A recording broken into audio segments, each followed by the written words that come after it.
கிறிஸ்துவின் பரிசுத்த நாமத்திற்கு ஸ்தோத்திரம். கிறிஸ்துவ பிரியமானவர்களே, இந்த நாளினுடைய செய்தியின் தலைப்பு நீங்க ஆச்சரியப்படுவீங்க. 2025 வாக்குத்தத்தம், ப்ராமிஸ் ஆஃப் 2025. இங்கேயே ஆரம்பிச்சுட்டாங்களா அப்படின்னு நினைக்காதீங்க. 2025 வாக்குத்தத்தம். எத்தனை பேர் தயாரா இருக்கிறீங்க?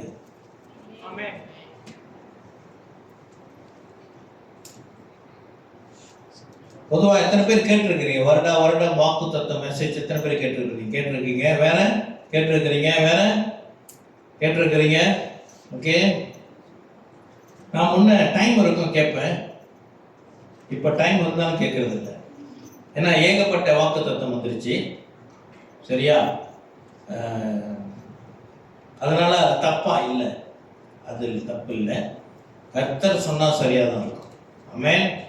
வாக்குத்தத்தம் கேட்கறது தப்பு இல்லை, அது நிறைவேறுகிறதா என்று நாம் கொஞ்சம் செக் பண்ணிக்கணும். செக் பண்ணிட்டு கர்த்தர் நிச்சயமாய் ஆண்டவருடைய வார்த்தையா என்று நாம் தெளிவுபடுத்தணும். ஃபேன் அடைச்சிருக்கோம்.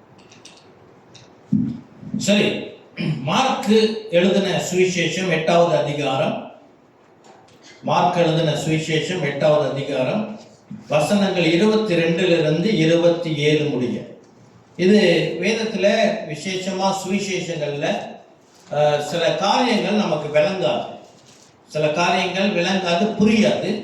ஏன் இது எழுதப்பட்டது, ஏன் இதில் வித்தியாசமாக இருக்கிறது என்று நாம் சில காரியங்களை பார்க்கிற ஒரு உண்மை சம்பவம் தான் இந்த சம்பவம். மார்க் எழுதின சுவிசேஷம் 8வது அதிகாரம் 22வது வசனத்திலிருந்து 27 முடிய. யாராவது ஒரு ஆள் படிங்க. பின்பு அவருக்கு வந்தார்.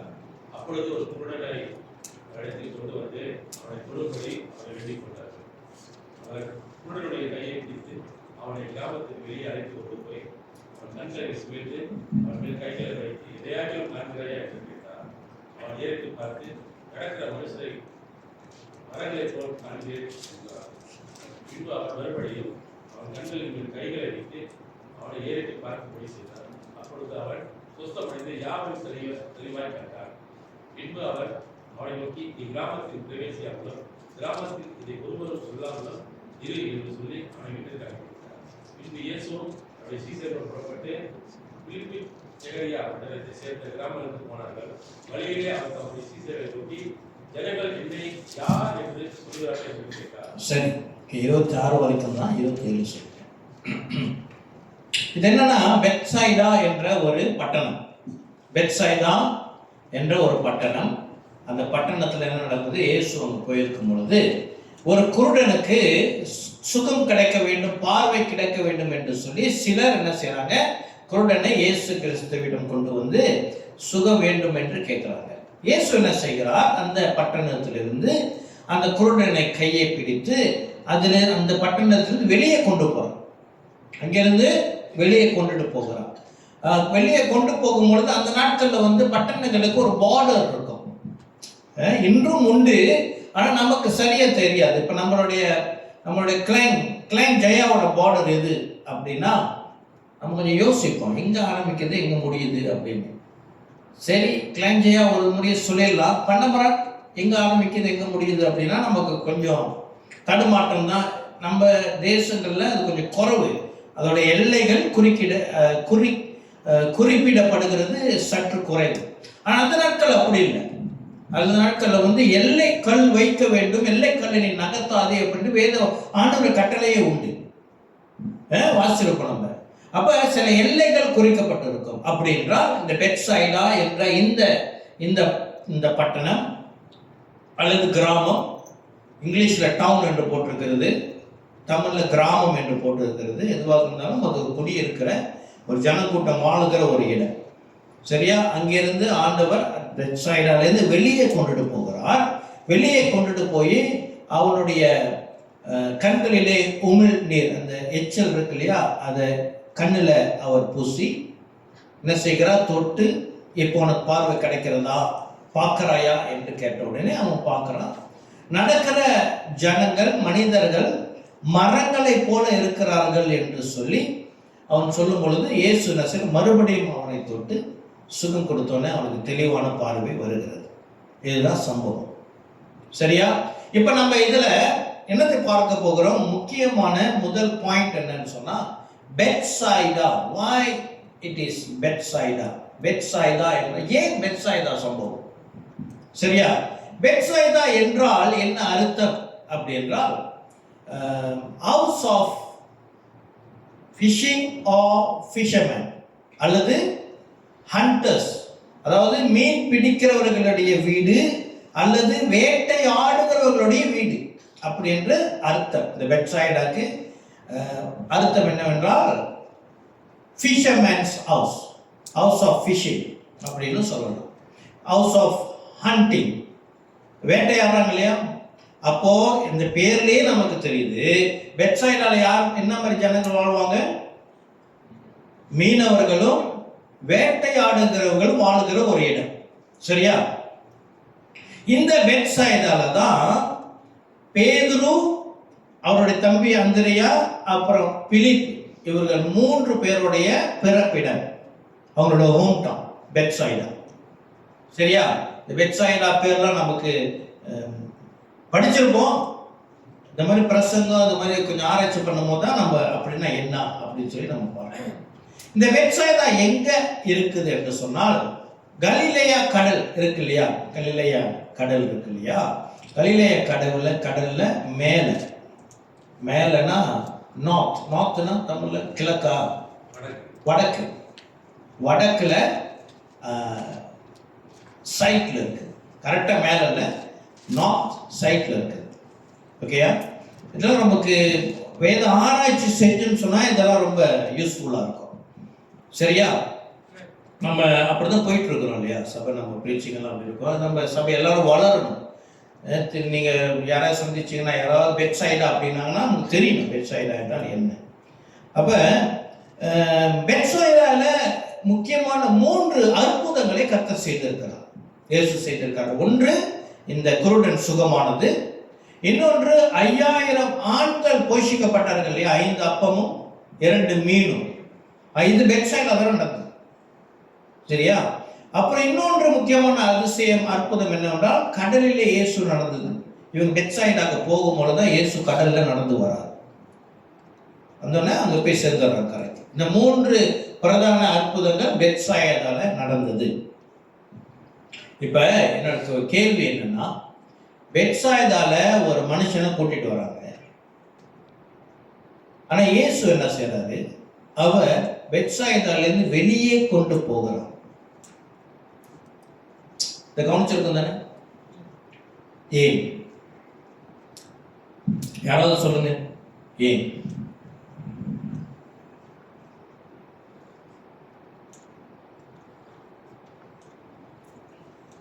எதுக்கு? இது நல்ல கேள்வியா இல்லையா? இயேசு பைபிள் பாருங்க எவ்வளவு ஆழமானது. 2000 வருஷமா போதிச்சுட்டு தான் இருக்கிறாங்க சர்ச்சஸ்ல. இன்னும் அந்த போதனைக்கு குறைபாடு இல்லை. ஆமென். அப்ப ஏன் அப்படி என்றால் வேதத்துல பதில் உண்டு. கர்த்தர் நம்மோடு கூட பேசுவாராக. ஹல்லேலூயா. ஆமென். பெத்சாய்டா ஒரு சபிக்கப்பட்ட பட்டணம். ஏன் சபிக்கப்பட்டது? யாரால் சபிக்கப்பட்டது அப்படி என்றால் வேதத்திலே திருப்புங்க, மத்தேயு எழுதின சுவிசேஷம் 11வது அதிகாரம், மத்தேயு 11 21 22.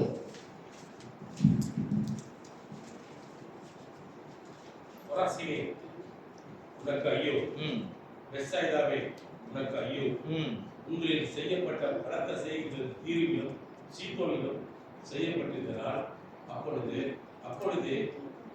இரட்டடுத்தி சாம்பலில் உட்கார்ந்து மனத்திருப்பி இருப்பார்கள். ஆமென்.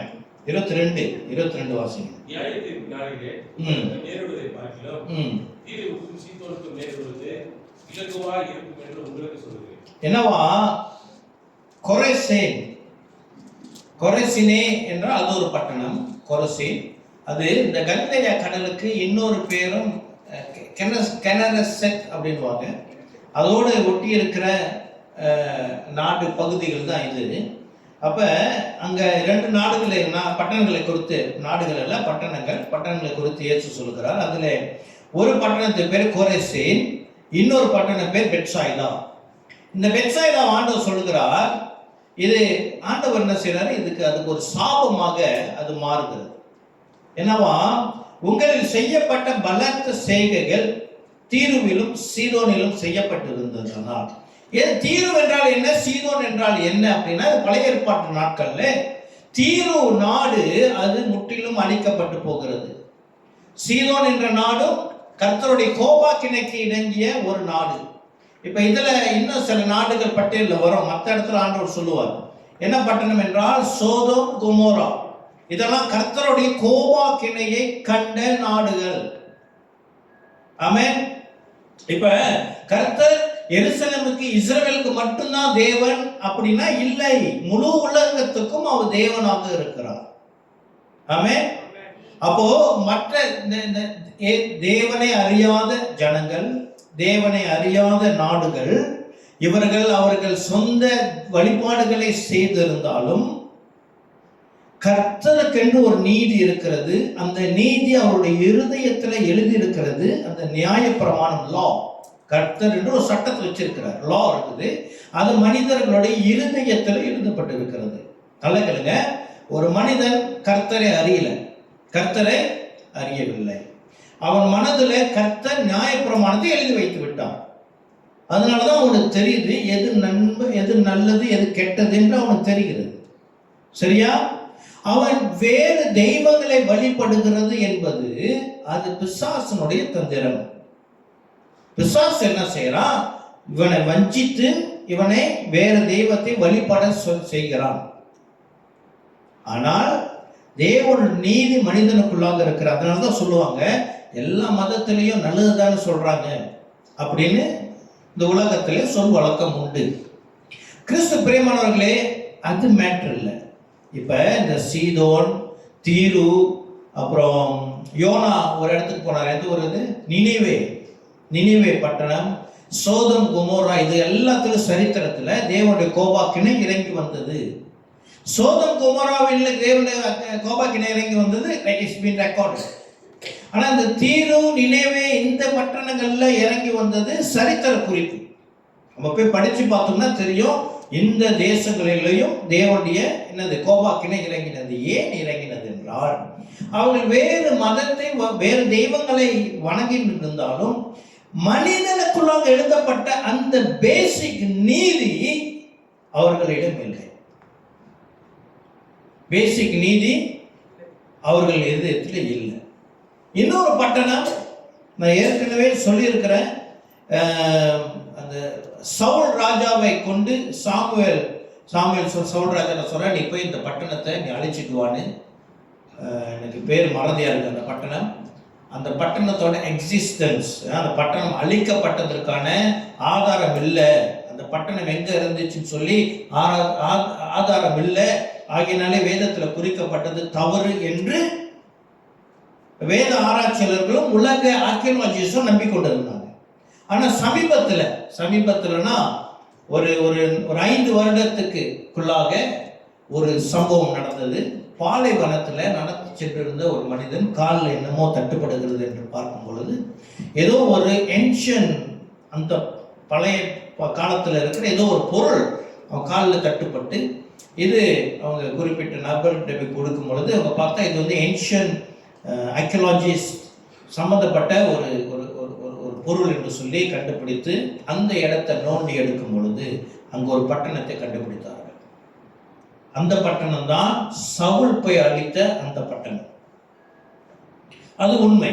அப்ப அவங்களுடைய குறிப்புகள் சில காரியம் எழுதப்பட்டு இருந்துச்சு. அதுல ஒரு ஒரு ஒரு அசிங்கமான காரியம் எழுதப்பட்டு இருந்தது. என்னவென்றால் அவர்களுடைய வழிபாடு, வருடத்தில் 2 முறை செய்கிற வழிபாடு.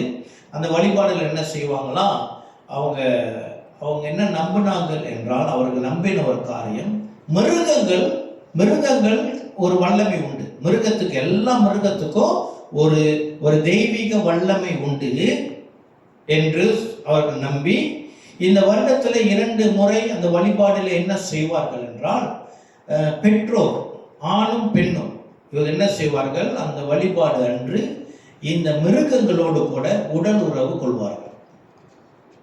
யாரு? பெற்றோர்.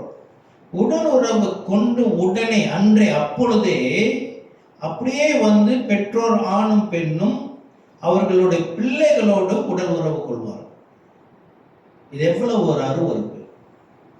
ஏனென்றால் என்னவா வழக்கு என்ன நம்பினாங்கன்னா, மிருகத்திடம் இருக்கிற இந்த வல்லமையை இவர்கள் பெற்றுக்கொண்டு இதை அப்படியே பிள்ளைகளிடம் அவர்கள் கொடுக்கிறார்கள். அப்போ அவங்க அந்த அந்த குறிப்பீடுகள்லாம் எடுத்து படிக்கும் போது ஏன்ஷியன் லாங்குவேஜில் எழுதப்பட்டு இருந்துச்சு.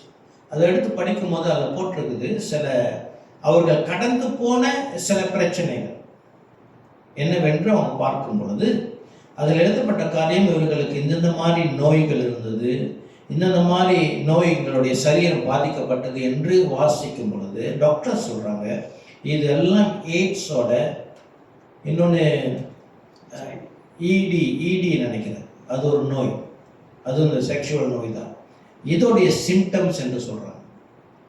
அப்போ கர்த்தர் என்ன செய்கிறார், இவங்களுடைய இந்த வழக்கத்தினாலே முழு உலகமும் பாதிக்கப்படும் என்று சொல்லி அந்த முழு ஜனக்கூட்டத்தையும் ஆண் பெண் குழந்தை மிருகம் எதையும் விட்டு வைக்கல, எல்லாத்தையும் ஆண்டவர் என்ன செய்கிறார், சவுல்கிட்ட சொல்லி சாமுவேல் மூலியமாக அடிக்க சொல்றார்.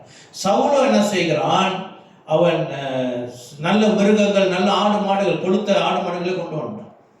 அப்போதான் சாமுவேல் கேட்குறாரு, என்ன சத்தம் கேட்குற மிருகங்களோட சத்தம் அப்படின்னு. இல்லை, இது உன் தேவனுக்கு பலியிட கொண்டு வந்தேன். அப்போதான் சாமுவேல் சொல்லுகிறார், பலியை காட்டிலும் கீழ்ப்படிதல் மேலானது என்று சொல்லி அந்த காரியமாக தான் நடக்கும். இதை நான் ஏன் சொல்லுகிறேன் என்றால், சரித்திரத்தில் அநேக நாடுகள் அழிக்கப்பட்டது. ஒருவேளை சீதோனா இருக்குமோ, இல்லை தெரியல, பார்ப்போம். அப்போ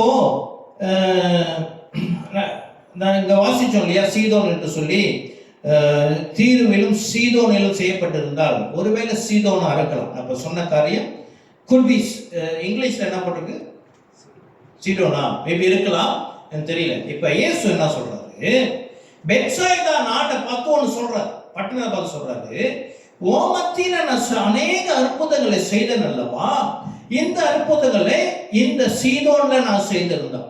யோசிச்சு பாருங்க, சீதோன நிலைமை எப்படி இருந்துச்சுன்னு நான் சொல்லிட்டேன்.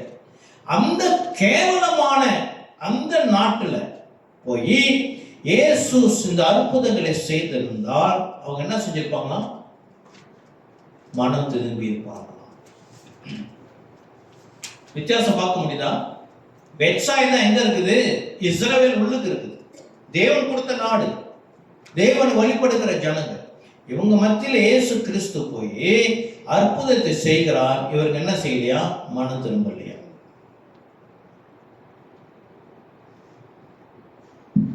பெத்சாய்தா சபிக்கப்பட்டது காரணம் ஜனங்கள் மனம் திரும்பாதது. அதுக்கு முன்பதாக ஜனங்கள் மனம் திரும்புவதற்கு முன்பதாக அவர்களிடம் இருந்த இன்னொரு பிரச்சனை என்ன தெரியுமா? ஏதோ முந்தின வசனங்களை என்ன வாசித்தோம் என்று சொன்னால், அதே மத்தேயு 11வது அதிகாரத்துல 16 இருந்து, இந்த சந்ததியை யாருக்கு ஒப்பிடுவேன், எந்த சந்ததியை பத்தி சொல்றாரு, இந்த பெத்சாய்தா நாட்டுல பட்டணத்தில் இருக்கிற ஜனங்களை குறித்து பேசுகிறார். இந்த சந்ததியை நான் யாருக்கு ஒப்பிடுவேன், சந்த வெளிகளில் உட்கார்ந்து தங்கள் தோழரை பார்த்து உங்களுக்காக குரல் ஊதினோம், நீங்கள் கூத்தாடவில்லை, உங்களுக்காக புலம்பினோம், நீங்கள் மாரடிக்கவில்லை என்று குறை சொல்லுகிற பிள்ளைகளுக்கு ஒப்பாய் இருக்கிறது. பெத்சாய்தாவில் இருந்த ஜனங்களிடம் உள்ளது என்ன பிரச்சனை? அவர்கள் குறை சொல்லுகிறவர்களாக இருந்தார்கள். என்னவா? பெத்சாய்தாவில் இருந்த ஒரு பிரச்சனை. பெத்சாய்தா சபிக்கப்பட்டதற்கான காரணம் என்ன? அவர்கள் குறை சொல்லுகிறவர்கள். ஆமென், அல்லேலூயா. கிறிஸ்து பிரியமானவர்களே, நம்ம வாழ்க்கை கர்த்தர் நம்ம சாபத்தில் விடுவித்தார். ஆமென், இது சத்தியம். ஆமென். சாபத்திற்கு அடையாளமான முட்செடி இயேசு கிறிஸ்துவுக்கு கிரீடமாக வைக்கப்பட்டது. சரியா? அவர் உயிர்த்தெழுந்து வெளிப்படுத்த விசேஷத்துல அவர் காட்சி கொடுக்கும் பொழுது அவருடைய முடி எப்படி இருக்கிறது? பனியை போல வெண்ணிறமா இருக்குதாம். அந்த அந்த அந்த அந்த அந்த காயம் இருக்குது இல்லையா, சாபத்தினால வந்த காயம், அதுல இருந்து வடிஞ்ச அந்த அந்த அந்த ரத்தம் எதுவுமே அங்க அடையாளப்படுத்தப்படல. அப்படின்னா சாபத்தை கர்த்தர் நீக்கி விட்டார். ரட்சிக்கப்படுவதற்கு முன்பு நம்ம எந்த சாபத்தில் இருந்தோமோ அனைத்து சாபமும் இயேசு கிறிஸ்து சிலுவையில சுமந்து தீர்த்து விட்டார். ஹல்லேலூயா, ஆமென். இனி நமக்கு சாபம் கிடையாது. ஆனால் ரட்சிக்கப்பட்ட பின்பும் நம்மிடம் இருக்கிற ஒரு சில குணாதிசயம் நம் வாழ்க்கையை சாபமாக மாற்றும். என்ன? முதலாவது குறை சொல்லுதல். ஹல்லேலூயா, முக்கியமான பாயிண்ட். கர்த்தர் நல்லவர், நம்மோடு கூட பேசுகிறவர். குறை சொல்லுகிற பழக்கம் நம் வாழ்க்கையில இருந்தது என்று சொன்னால் அது சாபமாக மாறும். ஆமென். இவர்களிடம் இருந்தது என்ன? குறை சொல்லுகிற பழக்கம். இது குறை, அது குறை, இது குறை. இந்த வாழ்க்கையிலே பரலோகத்துக்கு போகிற வரைக்கும் எல்லாத்துலயும் குறை இருக்குங்க. எதுவுமே நேர்த்தியாக இல்லை, எல்லாத்துலயும் குறை இருக்கும் தான். சிலது நமக்கு பார்க்க நல்லா இருக்கும், மற்றவங்களுக்கு குறை இருக்கும். மற்றவங்களுக்கு குறை இருக்கும், நமக்கு சரியா இருக்கும். குறை இருக்கதான் செய்யும். ஆமென். ஆக நம்ம வாழ்க்கையில குறை சொல்லாதவர்களாக, எதை குறித்து குறை சொல்லாதவர்களாக வசனம் சொல்லுது. எதை குறித்து நம்ம என்ன செய்யணுமா? குறைக்கு பதிலாக மாறாக நம்ம செய்ய வேண்டியது நன்றி சொல்லுகிறவர்களாக இருக்க வேண்டும். சரியா? கடைக்கு போற சாப்பாடு ஆர்டர் பண்ண எதிர்பார்த்த மாதிரி இல்லை. அவனை கூப்பிட்டு நல்ல கண்ட கேள்வியும் கேட்க வேண்டாம், நன்றி சொல்லுவான். ஜெபம் பண்ணி தான் சாப்பிட்றோம், ஜெபம் பண்ணி சாப்பிட்றோம். அது ஏதோ நமக்கு டேஸ்ட் பிடிக்கல. அப்ப அவனை கூப்பிட்ட ஆண்டவரே நம்ம திட்டுற மாதிரி, ஆண்டு நன்றி சொன்ன தானே. அப்ப சாப்பாடு குறை சொல்ல வேணாம். என்ன இருக்கு? பிடிக்க சேர்த்து வச்சிருங்க. ஆமா, சின்ன சின்ன விஷயத்துல தான் நம்ம பார்க்கணும். குறையோட பெருசா யோசிக்க வேணாம். சின்ன சின்ன காரியம். வீட்டு முன்ன காரியம் பார்க்க பண்ணிட்டாங்கன்னா காத்திருப்போம், கூப்பிட்டு சொல்லுவோம். அது குறை இல்லை, குறை சொல்லக்கூடாது. நம்ம நன்றி சொல்லணும். ஆமென். ஹல்லேலூயா. அடுத்து அவர்களிடம் இருந்த இன்னொரு பிரச்சனை என்னவென்றால்,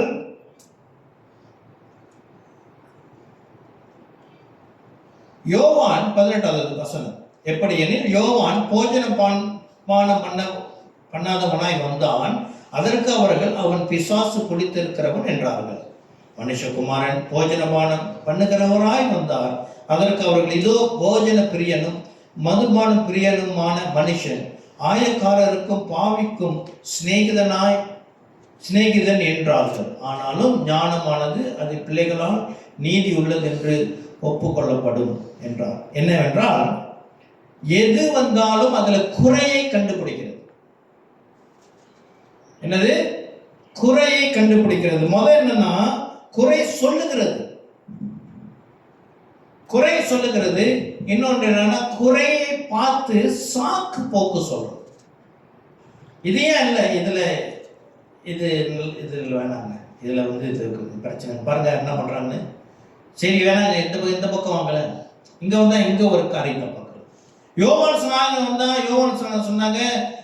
என்ன சொன்னாங்கன்னா, யோவான் சொன்னதை பத்தி, யோவான் போஜனம் பண்ணுவது வந்தான், அதற்கு அவர்கள் அவன் பிசாசு பிடித்திருக்கிறார். யோவான் ஸ்நானகன் அவர் என்ன செய்வாரு? எல்லாரும் போலையும் அவர் சாப்பிட மாட்டாரு. அவர் எஸ்தீன்ஸ் என்று சொல்லி ஒரு குரூப் இருந்துச்சு. எஸ்தீன்ஸ் அவங்க யாருன்னு சொன்னா, அவர்கள் லேவியர்கள். லேவியர்களுடைய வேலை என்னது? ஆலயத்தில் பணிபுரியுது. ஆலயத்திலே பணிபுரிந்து கொண்டிருந்த லேவியர்கள் இப்போ ஏரோதனுடைய செல்வாக்குனாலே ஆலயத்துல இந்த அவிவிசுவாசிகள், ராஜா குடும்பத்தில் உள்ளவங்க, ஏரோது குடும்பத்தில் எல்லாம் ஆலயத்து உள்ளாக பிரவேசிக்கிற ஒரு சூழ்நிலை வந்துச்சு. அதுல சில ஆசாரியர்கள் என்ன செஞ்சாங்க? இவங்களுக்கு என்னது, இந்த ஏரோது இந்த செல்வாக்கு உள்ளவங்களுக்கு கொஞ்சம் இடத்த கொடுத்துட்டாங்க. சரியா? என்னன்னா, ஆலயத்துக்குள்ளாக லேவியர்கள் மட்டும்தான் போகணும். இந்த பரிசுத்த ஸ்தலம் இருக்கு இல்லையா, இங்க என்ன செஞ்சுட்டாங்க? இந்த ராஜாலாம் உள்ளுக்கு வரும் பொழுது, இது பழைய ஏற்பாடுல இன்னொரு ராஜாவும் செஞ்சான். யூத ராஜாவும் அப்படி செய்யும் பொழுது அவனுக்கு அப்பயே குஷ்டரோகம் பிடிச்சிச்சு. வாசிச்சிருப்பீங்க. அப்போ வரும்பொழுது ஆண்டவர் பிரியமில்லாத காரியம். ஆனால் அந்த ஆசிரியர் என்ன செஞ்சாங்க, ஓகே ரைட் நீங்கள் வாங்க அப்படின்னு சொல்லி, பதவி இருக்கு இல்லையா, பணம் இருக்கு இல்லையா, விட்டுட்டாங்க. இதை பிடிக்காத ஒரு கூட்டம் லேவியர்கள் இதுல இருந்து பிரிஞ்சு போயிட்டு அவங்க தனியா ஒரு இடத்துல என்ன இடம் அது அப்படி ஞாபகம் தான் சொல்றேன், அந்த இடத்துல போயிட்டு அவங்க குடியிருந்து அவங்க என்ன செஞ்சாங்கன்னா, அவங்க வந்து வேதத்தை காப்பி பண்ணாங்க. ஸ்க்ரோல்ஸ் இருந்துச்சு இல்லையா, அதை காப்பி பண்ணாங்க. அவங்க வேலையே அதுதான். அவங்க பேர் தான் எஸ்ஸீன்ஸ். எஸ்ஸீன்ஸில் தான் இந்த யோவான் ஸ்நானகனும் ஒரு லேவியன், மறந்துடக்கூடாது. அவங்க அப்பா ஜகரியா, அவங்க கூட இணைஞ்சி அவங்க எல்லாரும் கூட சாப்பிட மாட்டாங்க, அவங்க வைன் குடிக்க மாட்டாங்க. அவங்க இவர் என்ன சாப்பிட்டு வந்தாரா, யோவான் ஸ்நானகன் என்ன சாப்பிட்டாரு, காட்டு தேனும் வெட்டுக்களையும் சாப்பிட்டு வந்தான். சரியா? அப்ப என்ன சொன்னாங்க ஜனங்கள், இவரை பார்த்து இவன் பிசாசு குடிச்சவன் அப்படி சொல்லி சொன்னாங்க. ஆனா இயேசு வந்தப்ப இயேசு எல்லாமே சாப்பிட்டாரு. இயேசு எல்லாத்தையும் சாப்பிட்டாரு. இவன் போஜன பிரியன். சரியா? அப்படின்னு இந்த கூட்டம் சாக்கு போக்கு சொல்லுவாங்க. மனம் திரும்புறதுக்கு ஒப்பு கொடுக்கவே இல்லை. மனம் திரும்புங்க, சேர்ச்சுக்கு வாங்க அப்படின்னு சொன்னா அநேக ஜனம் என்ன செய்யறாங்க, சேர்ச்சில் இருக்கிற குறைபாடுகள் சேர்ச்சுக்கு வந்தா இதை பத்தி பேசுறாங்க. சேர்ச்சில் அது இது அது இல்லை இது இல்லை, இவன் பாருங்க அப்படி இருக்கான், அவன் அப்படி இருக்கான், அவன் அப்படி இருக்கான். நீ சேர்ச்சுக்கு வருது கர்த்தரை பார்க்க, ஆண்டு வார்த்தையை கேட்பதற்கு. ஆமென். இந்த குறைகளை பார்க்கிறவர்களாக, இந்த சுபாவம் உடையவர்களாக இருந்த பெத்சைதா சபிக்கப்பட்டது. ஆண்டவர் அவர்கள் மத்தியிலே இந்த குறை உள்ளவர்களாக இருக்கிறார்கள் என்று அவர்களை ஒதுக்கி விடாமல் இயேசு கிறிஸ்து அந்த பெத்சைதாவுக்கும் நற்செய்தியை கொண்டு போகிறார். நற்செய்தியின் சாட்சியாக அற்புதங்களை செய்கிறார். இந்த அற்புதங்களை பார்த்த ஜனங்கள் மனம் திரும்பவில்லையாம். எதிலிருந்து மனம் திரும்பல? குறை சொல்லுதலும் குறை போக்கு சொல்லுகிறதிலும் இருந்து தன்னை மாற்றிக்கொள்ளவில்லையா. ஆக கர்த்தர் அந்த இடத்தை சபிக்கிறார். ஆக கிறிஸ்து பிரியமானவர்களே, இயேசு கிறிஸ்து இது சபிக்கப்பட்ட இடம். இங்கு தன்னுடைய அற்புதம் அவரால் செய்ய முடிந்தாலும் அவர் அற்புதத்தை செய்யவில்லை, அங்கேருந்து வெளியே கொண்டுட்டு வருகிறார். கண்ணு தெரியாதவனுக்கு சுகத்தை கொடுப்பதற்கு அங்கேருந்து வெளியே கொண்டுட்டு வருகிறார். கிறிஸ்து பிரியமானவர்களே, நம் வாழ்க்கையில எத்தனை பேர் சொல்றீங்க, எனக்கு என் வாழ்க்கையில அற்புதம் நடக்கல, எதிர்பார்க்கிறது நடக்கல, நான் எதிர்பார்க்கிற சுகம் எனக்கு கிடைக்கல, எனக்கு நோய் வந்துகிட்டே இருக்குது, இதுக்கு ஒரு தீர்வு இல்லை. கர்த்தர் நம்மோடு பேசுவாராக. சாபத்தில் இருக்கிறோம்.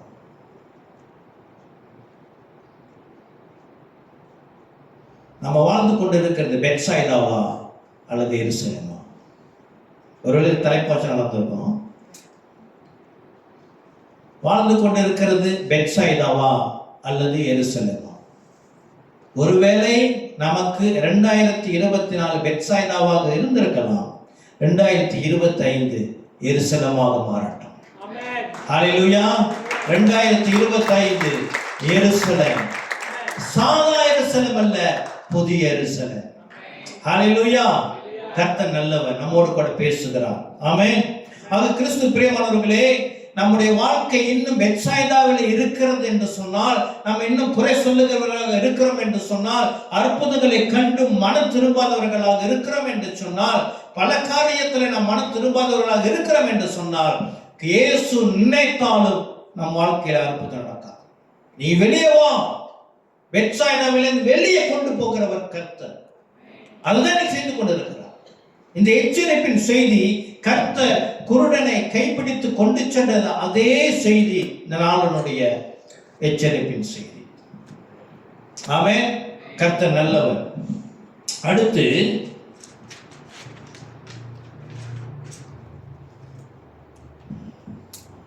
இயேசு இந்த குருடனுக்கு 2 முறை சுகம் கொடுக்கிறார். முதல் சுகத்துல அவனுடைய பார்வை தெளிவு கிடைக்கல. என்னது? தெளிவு கிடைக்கல. அப்படியே மங்களா இருக்கிற மாதிரி இருக்கு, மரங்களை போல இருக்குது. எனக்கு ஒரு கேள்வி ஆண்டவர்கிட்ட கேட்டேன்னு பதில் சொல்ல. இவன் நான் நினைக்கிறேன்,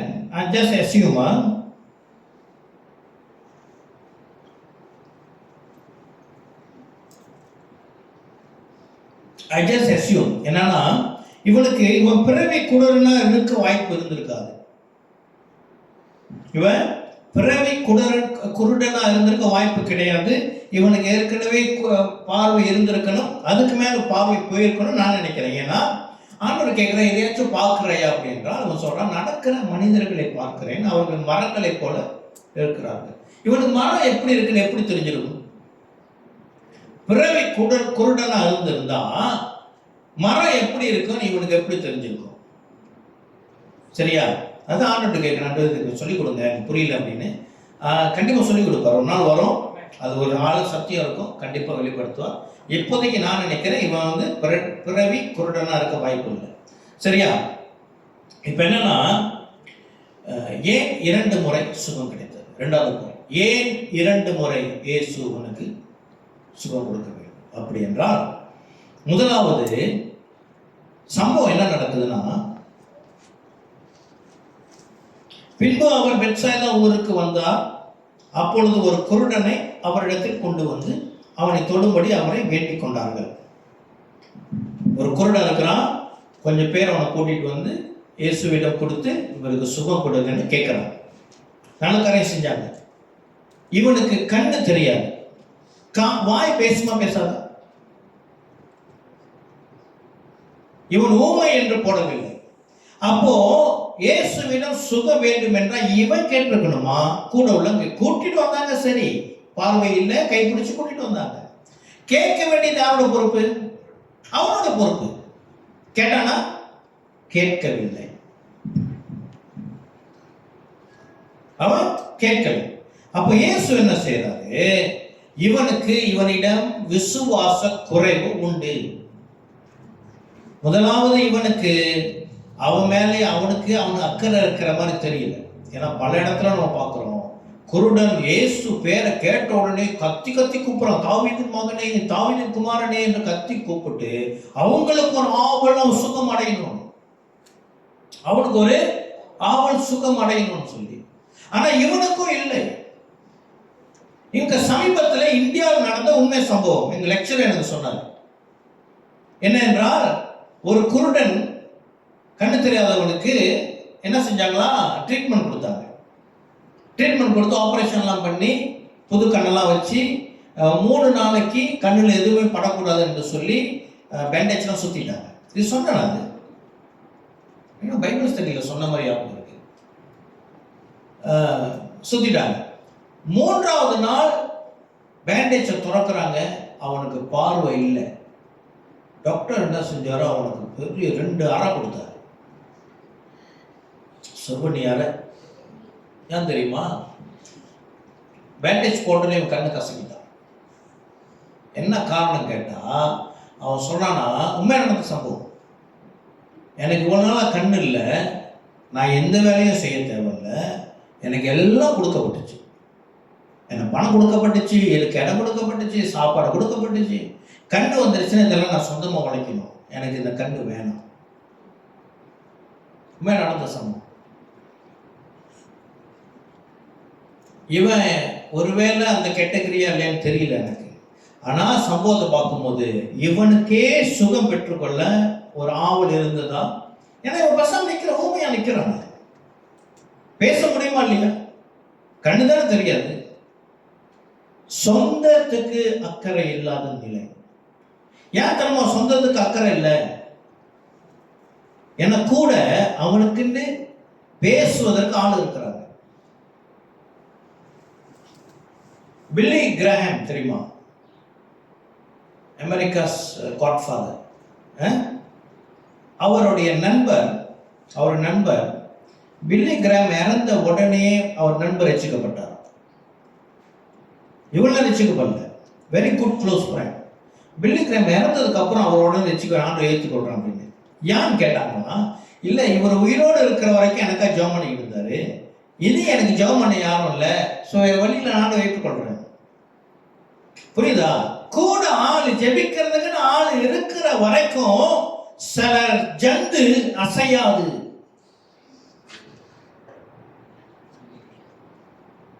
புரியுதா என்ன சொல்றேன்னு? சபை எனக்கு இருக்குதுன்னு அவங்க நினைச்சு அவங்க வாழ்க்கையில மாற்றமே இருக்காது. எனக்கு கூட இருக்கிறாங்க, இவங்க இருக்கிறாங்க, அவங்க பார்த்துக்குவாங்க, இவங்க பார்த்துக்குவாங்க, இவங்க பார்த்துக்குவாங்க என்று சொல்லி கர்த்தர் பக்கம் விசுவாசத்தை திருப்ப மாட்டார்கள். அசைக்க முடியாது. குறை குறை குறை குறை குறை. தானா அவங்க என்ன செய்யணும்? சொல்லமே கொஞ்சம் கவனத்தை வைங்க ப்ளீஸ். சரியா? ஆக கர்த்தர் அவராலேயே என்னது அட்டம்லேயே குணப்படுத்த முடியல.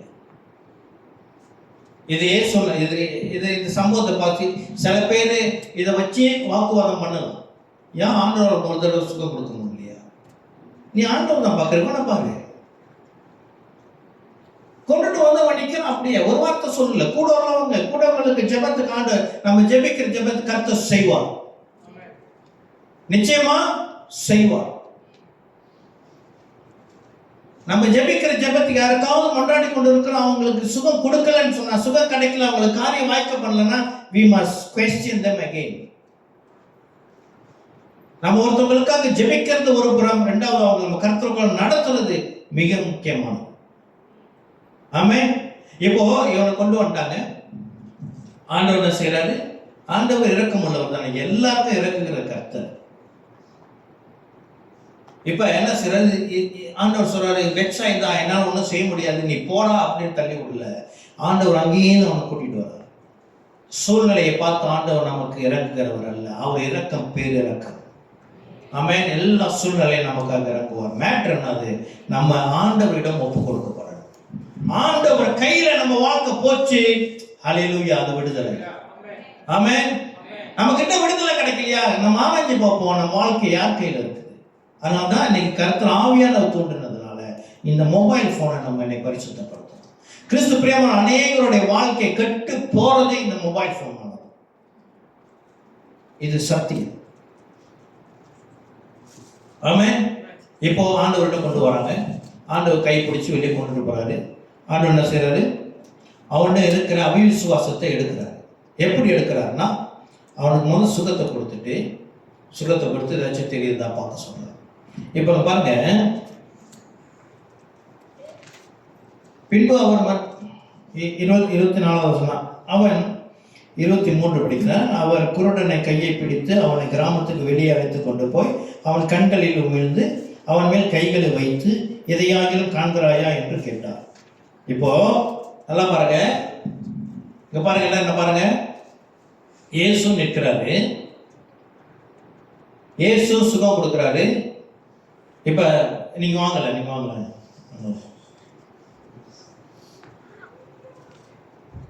இப்ப இப்ப இவர் தான் வந்து குருடர், சரியா? ஓகே. இப்ப நான் அவருக்கு, இப்ப நான் இயேசு, சரியா? இப்ப நான் அவருக்கு சுகம் கொடுக்கணும்னா இந்த சம்பவத்தின்படி இயேசு எங்க நின்று சுகம் கொடுத்திருப்பாரு? இப்படி கொடுத்திருப்பாரா? இப்படி கொடுத்திருப்பாரா? இல்ல தூரத்துல நின்று இப்படி கொடுத்திருப்பாரா? எப்படி கொடுத்திருப்பாரு? இப்படிதானே, சரியா? இப்ப கண்ணு திறந்து ஏதாச்சும் தெரியுதுன்னு சொன்னா முதல் அவர் கண்ணுக்கு என்ன தெரிஞ்சிருக்கணும்? ஓகே, போங்க. இயேசு தானே தெரிஞ்சிருக்கணும்.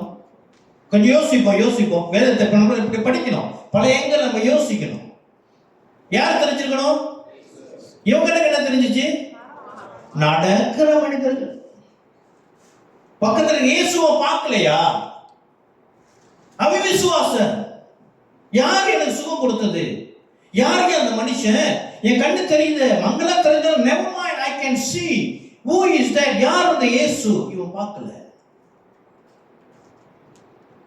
அதான் வசனம் சொல்லுது, எதையாகிலும் காண்கிறாயா என்று கேட்டார். அவன் ஏறிட்டு பார்த்து நடக்கிற மனுஷன் மரங்களை போல காண்கிறேன். ஏறெடுத்து பார்த்தா எப்படி? அப்படியே இப்படி தூரமா பார்க்கிறது. பக்கத்துல இருக்கிற இயேசுவை பார்க்கல. நன்றி இல்லையா அவனுக்கு? எனக்கு இப்ப கண்ணு தெரியுது, ஆச்சரியம். இது முன்னு இருட்டா இருந்துச்சு, வெளிச்சம் தெரியுது. I can see image but it's blur. Never mind. But யார் என்ன சுகம் கொடுத்தது? இயேசுவை பார்க்கல. அப்புறம் என்ன செய்யறாரா? பின்பு அவர் மனதிருக்க முடியவர். அவர் மனதிருக்க முடியவர். அவர் பின்பு அவர் மறுபடியும் அவன் கண்களின் மேல் கைகளை வைத்து அவனை ஏறெடுக்கும்படி செய்தார். முதலாவது ஆண்டவர் சொன்னார், ஏதாச்சும் தெரிந்தானே, இவன் சொந்த பலத்தை கொண்டு இவன் என்ன செய்யறான், ஏறெடுத்து பார்க்கறான். ஒன்னும் இல்லை, பிளர் ஆச்சு. ரெண்டாவது டைம்ல ஆண்டவரே சொல்கிறார், அவனை ஏறிட்டு பார்க்கும்படி செய்தார். முதல் டைம் என்னது, அவனுடைய சொந்த பலத்தை நம்பணும். ரெண்டாவது டைம் நடந்தது என்ன, ஆண்டவர் குறுக்கிடுகிறார். அல்லேலூயா. தெளிவானது. கிறிஸ்து பிரியமானவர்களே, 2024 நம்ம செய்த காரியங்கள் சொந்த பலத்தை கொண்டு நாம் செய்திருக்கலாம். சரியா வரலங்க, வருகிற மாதிரி வருது, போயிருக்கு. நடக்கிற மனிதர்கள் மனங்களை போல இருக்கிறார்கள்.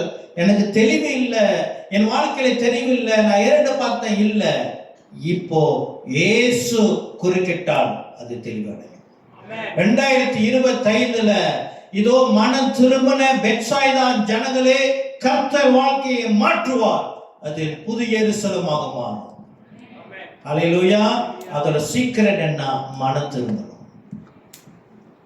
மனம் திரும்பும் பொழுது கர்த்தர் நம் வாழ்க்கையில குறுக்கிட்டு எந்தெந்த இடத்துலலாம் நமக்கு பார்வையற்று இருக்கிறோம் அந்த இடத்துல எல்லாத்தையும் கடத்தரப்படுகிறார். நோயா இருக்கட்டும், ஃபைனான்சியல் டிஃபிகல்ட்டியா, பொருளாதார நெருக்கடியா இருக்கட்டும், குடும்ப இஷ்யூவா இருக்கட்டும், வேற என்னென்ன பிரச்சனை இன்னும் அன்செட்டிலா இருக்குது, இன்னும் நம்ம தீர்வு கிடைக்கல. எதுல தீர்வு கிடைக்கல? உடல் நோயில இருக்கிற தீர்வு கிடைக்கல, ஒரு விடையே கிடைக்க மாட்டேங்குது.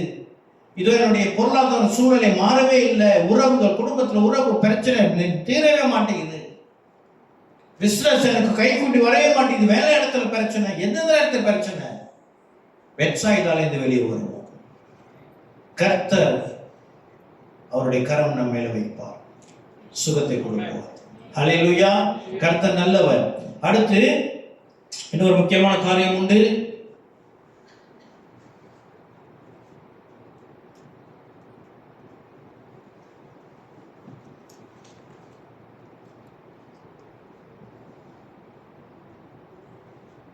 இரண்டு பாயிண்ட்ஸ் நம்ம பார்த்தோம். முதலாவது பெத்சாய்தா, இரண்டாவது 2 முறை சுகம். சரியா? இதுல இன்னொரு முக்கியமான ஒரு காரியம் உண்டு. நம்ம இதுல இருந்து என்னத்தை கற்றுக்கொண்டோம்? கர்த்தர் 2025 நமக்கு என்ன வாக்குத்தத்தம் கொடுக்கிறார் என்றால், இதோ நம்முடைய வாழ்க்கையில் இருக்கிற அவபக்தி, இயேசு கிறிஸ்துவை அறிந்தும் ஏதோ காரணங்களை சொல்லி இயேசு கிறிஸ்துவிடம் நம்பிக்கை இல்லாத ஒரு சூழ்நிலை. இதோ யோவானை பார்த்து இவன் பிசாசு பிடித்தவன், இயேசு கிறிஸ்துவை பார்த்து இவன் போஜன பிரியன் அப்படின்னு குறைகளை சொல்லாதபடி இயேசு கிறிஸ்துவை அறிந்து கொள்ள நமக்கு வேதம் கொடுக்கப்பட்டிருக்கிறது. அல்லேலூயா. இந்த வேதம் சொல்லுகிறது சத்தியம். இதை நாம் ஆமென் என்றும் நாம் விசுவாசித்து இயேசு கிறிஸ்துவை விசுவாசிக்கிறவர்களாக இருந்து இயேசு கிறிஸ்துவிடம் நாம் கிட்டி சேர வேண்டும். இயேசு கிறிஸ்துவிடம் கிட்டி சேரும் பொழுது என்ன செய்வோம்? இயேசு கிறிஸ்துவிடம் கிட்டி சேரும் பொழுது பரிசுத்த ஆவியானவர் நம்ம எதெல்லாம் செய்ய வழி நடத்துகிறாரோ அதெல்லாம் நாம் செய்கிறவர்களாக இருக்க வேண்டும். பெத்சாய்தாவில் இருந்த ஜனங்கள் செய்தது கர்த்தருக்கு பிரியமில்லாத காரியம். குறை சொல்லுகிறது, குறை போக்கு சொல்லுவது, குறைகளை காண்பது கர்த்தருக்கு பிரியமில்லாத செயல்கள். இப்போ பெத்சாய்தாவில் வெளியே வந்த ஜனங்களோ கர்த்தருக்கு பிரியமான காரியத்தை செய்வார்கள். எருசலேம், புது எருசலேமில் ஜீவிக்கிற ஜனங்கள் 2025 பரிசுத்த ஆவியானவர் ஏவின ஒரு காரியத்தை நான் சொல்லுகிறேன். இதை நான் வழக்கமாக சொல்லுகிறது இல்லை.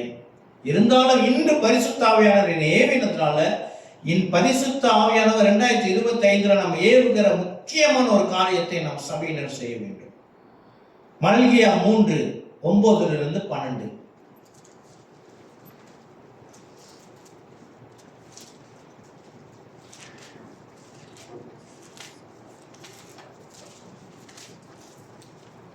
மல்கியா 3:9-12. நீங்கள் சபிக்கப்பட்டவர்கள். பெத்சாய்தா பட்டணம் சபிக்கப்பட்ட பட்டணம். யார் சபிக்கப்பட்டவர்கள்? இயேசு கிறிஸ்துவை, தேவனை வஞ்சித்தவர்களாம். எப்படி வஞ்சித்தார்கள்? தசம பாகங்களை எல்லாம் பட்ட சாலைகளை கொண்டு வாருங்கள்.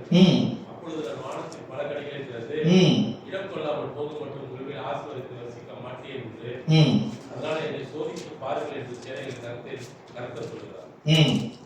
பூமியின் கனியை பட்சித்துக் கொடுத்து உங்கள் சித்தம் கண்டிப்பேன். அவைகள் உங்கள் நிலத்தின் பலனை அளிக்கிறது. வெளியுள்ள திராட்சை கொடி பலமில்லாமல் போவதில்லை என்று சேனைகளை கர்த்தர் சொல்கிறார். அப்பொழுது எல்லா ஜாதிகளும் உங்களை பாக்கியவான்கள் என்பார்கள். தேசம் விரும்பப்படத்தக்கதாய் இருக்கும் என்று சேனைகள் கர்த்தர் சொல்கிறார். கிறிஸ்து பிரியமானவர்களே, பெத்சாய்தா ஜனங்கள் சபிக்கப்பட்டது. சாபத்திற்கான இன்னொரு காரணம் தேவனை வஞ்சிக்கிறது. எப்படி வஞ்சிக்கிறார்கள் என்று இந்த மல்கியா புத்தகத்தில் ஜனங்கள் கேட்கிற ஆண்டு சொல்லுகிறார், நீ நசமானதையும் நொண்டியானதையும் ஊனமானதையும் கொடுத்து நீ என்னை வஞ்சிக்கிறாய். கிறிஸ்து பிரியமானவர்கள் 2025 இது கர்த்தருடைய ஏவின காரியம். தசம பாகம் காணிக்கையில நாம் முன்மூலவர்களாக இருக்க வேண்டும். ஆமென். தசம பாகம் காணிக்கையிலே நாம் உண்மையில கொடுக்கிறவர்களாக நாம் இருக்கும் பொழுது வசனம் சொல்லுகிறது, என் ஆலயத்தில் ஆகாரம் உண்டாயிருக்கும்படி தசம பாகங்களை எல்லாம் பண்டகசாலை கொண்டு வாருங்கள். அப்பொழுது நான் வானத்தின் பலகணிகளை திறந்து இடம் கொள்ளாமல் போகும் மட்டும் உங்கள் மேல் ஆசீர்வாதத்தை வருஷிக்க பண்ண மாட்டேனோ என்று அதனால் என்னை சோதித்து பாருங்கள் என்று சேனைகளை கர்த்தர் சொல்லுகிறார். 12வது வசனம், அப்பொழுது எல்லா ஜாதிகளும் உங்களை பாக்கியவான்கள் என்பார்கள். தசமபாகம் கொடுக்கப்படுகிறதோ ஆலயத்துல, எல்லா ஜாதிகளும் உலகெங்கும் இருக்க எல்லா ஜாதிகளும் இந்த ஜனங்களை பார்த்து நீங்கள் என்னது பாக்கியவான்கள் என்று சொல்லுமா.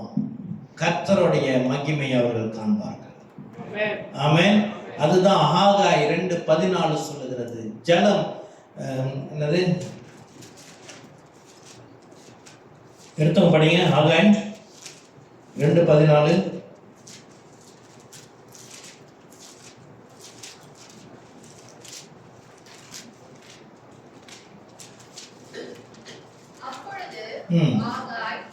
அப்படியே இந்த ஜனங்களும் இந்த ஜாதியாரும் என் சமூகத்தில் இல்ல 2:14 படிக்கிறீங்க.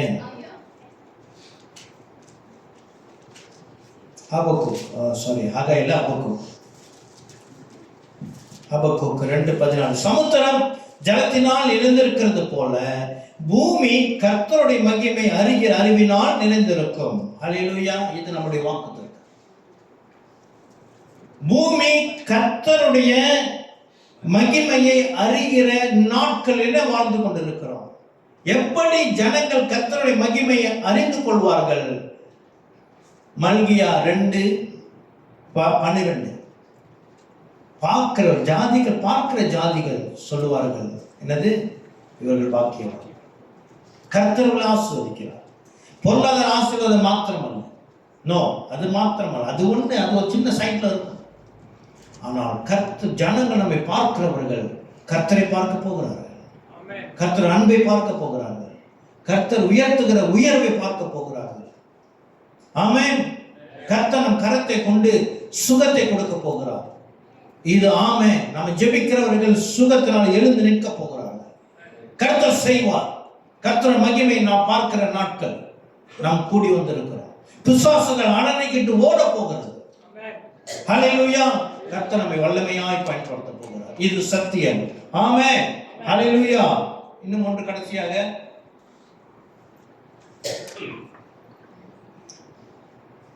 இந்த சம்பவத்துக்கு 8ஆம் அதிகாரம், மார்க் 8ஆவது அதிகாரத்தை நம்ம வாசிச்சோம் இல்லையா? இந்த சம்பவத்துக்கு இன்னொரு முக்கியமான ஒரு காரணம் உண்டு. இந்த சம்பவத்துக்கு இன்னொரு முக்கியமான காரணம் உண்டு. என்னவென்றால், அதே மார்க்ல 8ஆவது அதிகாரம் 13-21 வரைக்கும் வாசித்தோம் என்று சொன்னால், இந்த அப்போஸ்தலர்களுக்கு இயேசு கிறிஸ்து மேல, சீஷர்களுக்கு இயேசு கிறிஸ்து மேல முழுமையான நம்பிக்கை வருது.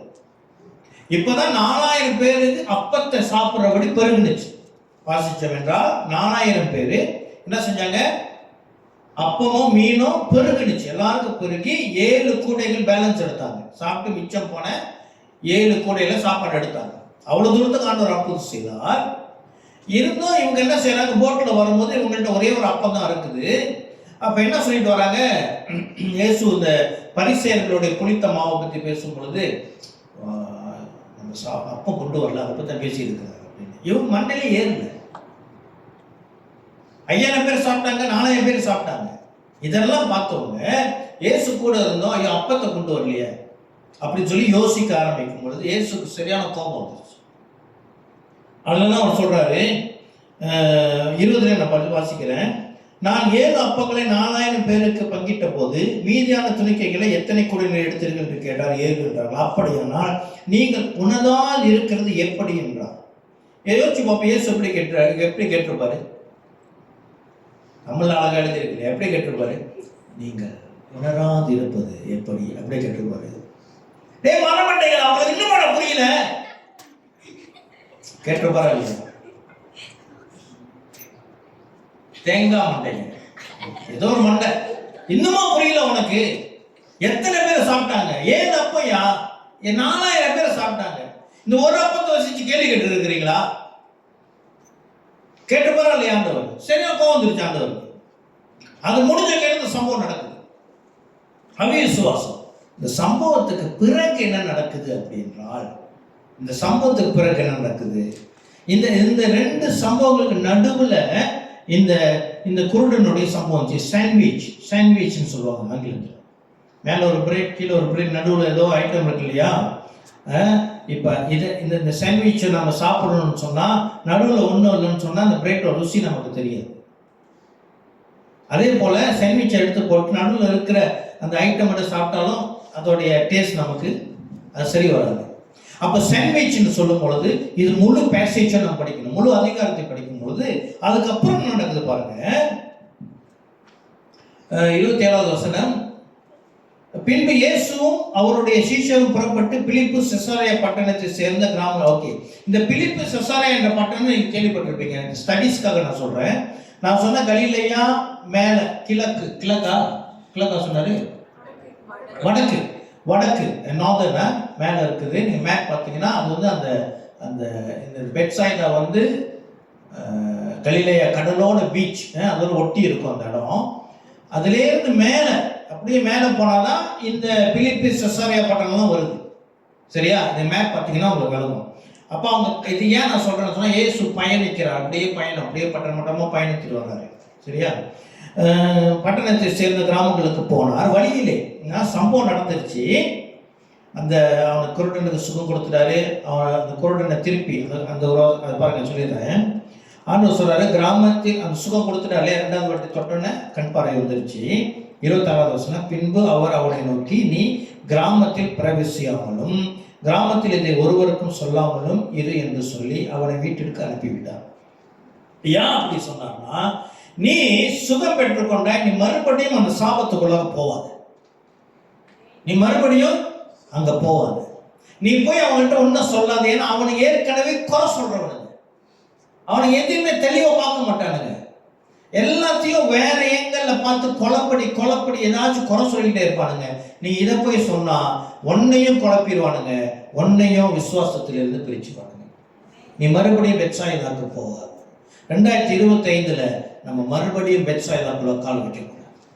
ஹல்லேலூயா, கர்த்தர் நல்லவர். சரி, அப்ப இந்த சம்பவத்துக்கு பிறகு இயேசு கேட்கிறாரு என்னன்னா, வழியிலே அவர் தம்முடைய சீஷர்களை நோக்கி, ஜனங்கள் என்னை யார் என்று சொல்லுகிறார்கள் என்று கேட்டார். அதற்கு அவர்கள், சிலர் உம்மை யோவான் ஸ்நானன் என்றும், சிலர் எலியா என்றும், வேறு சிலர் தீர்க்கதரிசிகளில் ஒருவர் என்றும் சொல்லுகிறார்கள் என்றார்கள். அப்பொழுது அவர், நீங்கள் என்னை யார் என்று சொல்லுகிறீர்கள்? யார்கிட்ட கேட்கிறாரு? இதுவரைக்கும் அப்பம் இல்லாம அப்பத்துக்கு சண்டை போட்டுருந்தாங்க, இவர்கள் திட்டார் இல்லையா, அவங்கள்ட்ட இந்த சம்பவத்துக்கு பிறகு கேட்கிறார். ஆண்டவர் இந்த சீஷர்களுக்கு கற்பிக்கிறார், சொல்லிக் கொடுக்குற, விளக்குறாரு. இந்த சம்பவத்தை வச்சு ஆக்சுவல் நேரம் நடந்த சம்பவம் எப்போ ஓவியம் சொல்லுவாரு, இப்ப பிராக்டிக்கலா ஒரு காரியத்தை செய்துட்டு இப்ப கேட்கிறாரு. அப்பொழுது அவர், நீங்கள் என்னை யார் என்று சொல்லுகிறேன் என்று கேட்டார். பேதுரு பிரதியுத்தரமாக, நீர் கிறிஸ்து என்றார். ஆமென். கிறிஸ்து. பிரியமானவர்களே, நம்ம வாழ்க்கையில 2025 நடக்க, 2025 மாத்திரம் அல்ல, 2025 இருந்து நம் வாழ்க்கையில இயேசு கிறிஸ்துவை முழுமையாக அறிய போகிறோம். ஹல்லேலூயா. முழுமையாக அறிய போகிறோம். அதோடைய விளைவு என்ன தெரியுமா? அடுத்த வசனம், அப்பொழுது தம்மை குறித்து ஒருவருக்கும்